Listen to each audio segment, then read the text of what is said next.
Well, it's Friday, another day in Trinity Beach completed, another step forward to moving to my new place.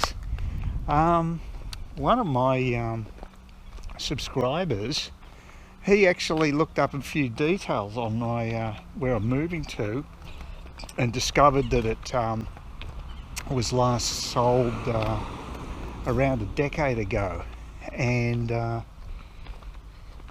it was about 60 grand less than now. So that's actually not too bad. That's probably in line with what I'd expect. And it actually means that I haven't done too badly with the flat. It's a similar situation, although I have a feeling that maybe the house has gone downhill in the last decade. I don't think much maintenance has been carried out. So I have to chase it up and do the grunt work. But it still makes me feel a bit better knowing that it was going for a reasonable amount years ago. It's in a great location, even though the house needs work. And I think it was just bought as an investment property, and that's why nothing was done with it. Anyway, I got a major hurdle I think has been overcome, and that is I've got permission from the people selling the house for me to move my stuff in from the 14th of the 5th, and that's a big bonus for me, because it means I've just got to arrange a date and then arrange to pick up the keys from the agent, and I just need to supply their solicitor with the contract, with the cover I have for the insurance. I've insured the actual property, but I haven't taken out contents insurance. I wasn't intending doing that. I'm hoping I don't have to take out contents insurance when moving my stuff in. Hopefully not. I mean, I'm prepared to take that risk, over a period. It's only over a very short period it'll be there, the stuff. So yeah, I don't envisage there'll be a problem there.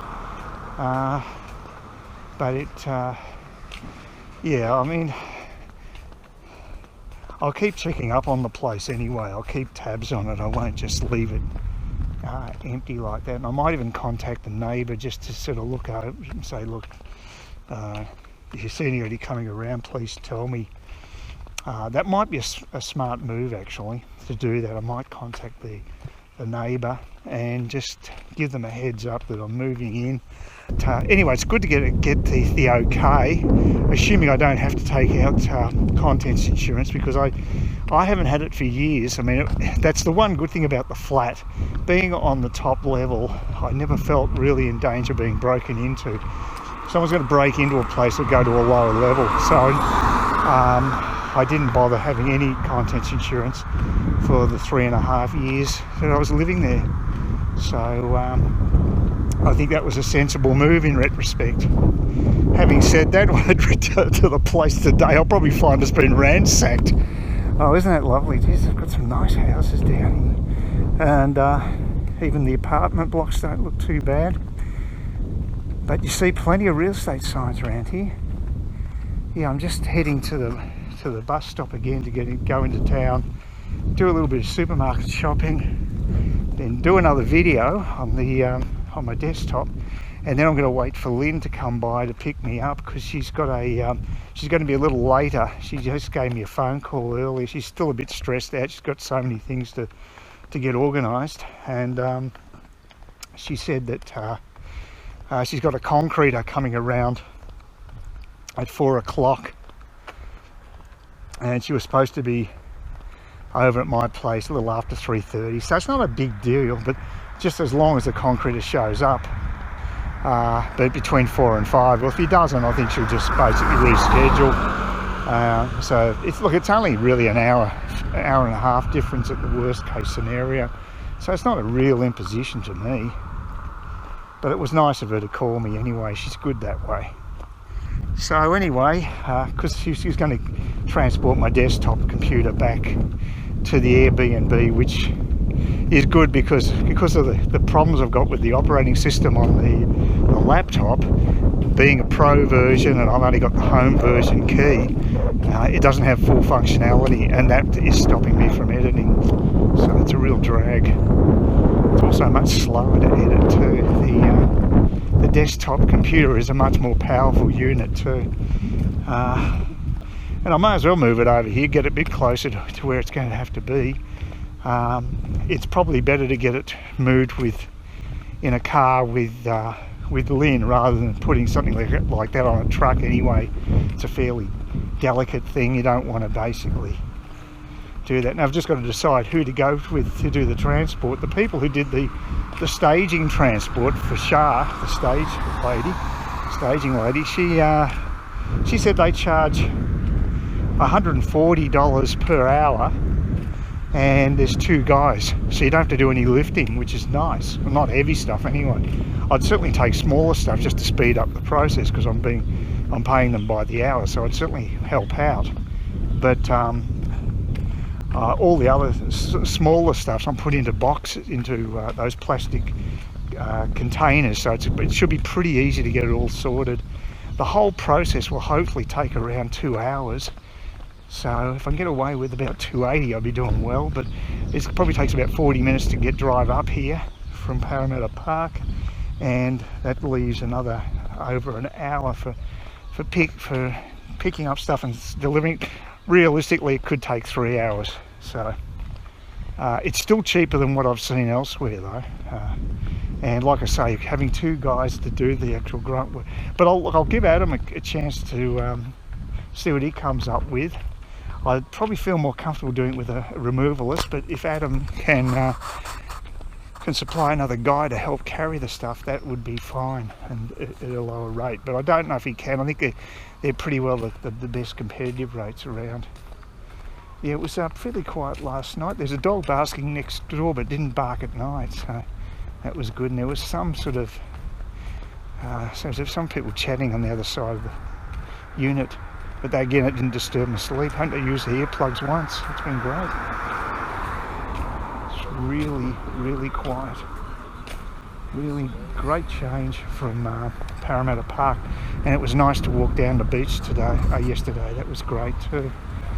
So, yeah, like I say, it's just a nice place to have a walk. Just heading down the road on a Saturday afternoon to check out my house, make sure it's in one piece. Good exercise as well, and a nice place to have a walk. Very quiet here at the moment. I had all sorts of issues with the internet today, but it wasn't actually the fault of the internet at all. It was actually I've got a new dongle that goes into your USB slot, and it enables you to get Wi-Fi on my desktop, which doesn't have Wi-Fi inside it. And it was really intermittent and very annoying. And it comes with an aerial, and I didn't actually have that attached. I didn't think I'd need it. But at the end of after a few hours of this crap, I actually just turned it slightly on. It was only just touching, because I didn't want to take the whole dongle out because I'd lose all the connection. So it's just sort of hanging there, but just balancing, and it just made a dramatic improvement. It's probably because it's staring in the direction of the Wi-Fi in the room, but it's just chalk and cheese. Now it seems to be a very stable connection, and it's fine.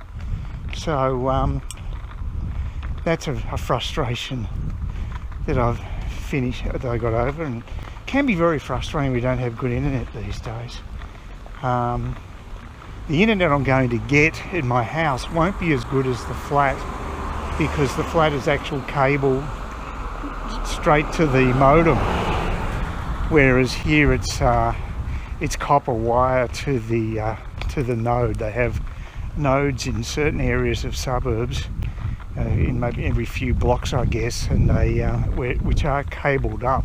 But to your actual premises, it's just a copper wire, so it's the older technology and a bit slower and more unreliable. So it'll be a bit of a downgrade with internet. I've got the modem already. TPG were very quick getting the modem out to me. I've arranged to have the internet on the 21st, so we'll see how it goes, and hopefully it all works out well. I don't necessarily have to do anything physically to the connections, just flicking a switch at the control station, I guess. So yeah, a bit of a relief to get that sorted out, and much better with my desktop computer than trying to play around with my my laptop, which does have issues because it's running the wrong operating system. So good to get the technology sorted. I was down at the beach last night, very pleasant it was too, and had a couple of drinks at the Trinity Beach Tavern, and it was after happy hour, so I got charged the full amount. And the previous time when I bought drinks during happy hour, I paid exactly the same amount. So I don't know what's happening there, whether you have to go to a certain counter to get the happy hour drinks, but they're not very transparent about it, and that pisses me off. It's like they're trying to deceive you to save them, so you can charge full price, and that's not good. Did have a snack there, which was actually sweet potato. It's like strawy type cuts, very thin, like potato wedges, but these were more like fries. They looked like fries, and had some sauce and some mayonnaise sauce, and it was quite tasty actually. I've never actually tried that sauce before. It's a garlic mayonnaise sauce, and it was quite reasonable. And so it was a good snack. I'll say the amount of they gave us in the bowl was quite reasonable too. Quite a decent serve. So yeah, I've been trying to get a clarification situation with getting access to my place before settlement. And apparently you can get access to even have work done to the place under certain circumstances. But my major bugbear is I've got insurance on it, but do I have to have contents as well as the actual insurance on the house? I'm not sure. But it's been passed on to the seller's solicitor, and we'll see what they have to say. Worst case scenario would be I'd have to take out contents insurance. I could always cancel it after I move in anyway, so do it that way. But yeah, we're getting to the business end of everything now. It's good, and I think I've got most of the crap out of the way. I might be seeing the loans officer on Monday to actually sign papers for the housing loan. I mean, I could sell enough shares to avoid having a housing loan, which is nice, but I don't want to be railroaded into selling shares early, because I'll definitely forego possible profits by doing that. So that's not ideal. So yeah, it's all about timing. You want to have control over the timing if you've got shares. But anyway, we'll see how it goes. It's a beautiful day today, absolute stunner. Yeah, couldn't ask for better weather. So it'd be a sin not to go outside today. So I mean, ostensibly is to go and check the house, but I might pop down to the beach, seeing it's very close. It's like this, literally. I should time it. I think it is a 5-minute walk to the beach. Here's something I didn't expect to see in Kewarra Beach. Kangaroo warning sign on the road, just near the beach itself. I mean, there is quite a bit of bushland around here, but I'm still a bit surprised to see that here. So I guess around dusk and early morning you must get a few wallabies, I would presume, jumping from one side of the road to the other. I mean, it's quite a lot of foliage around here. It's a beautiful area. It's one of the reasons I bought in this part of the world. I mean, being a stone's throw from an area like this is pretty spectacular, I reckon.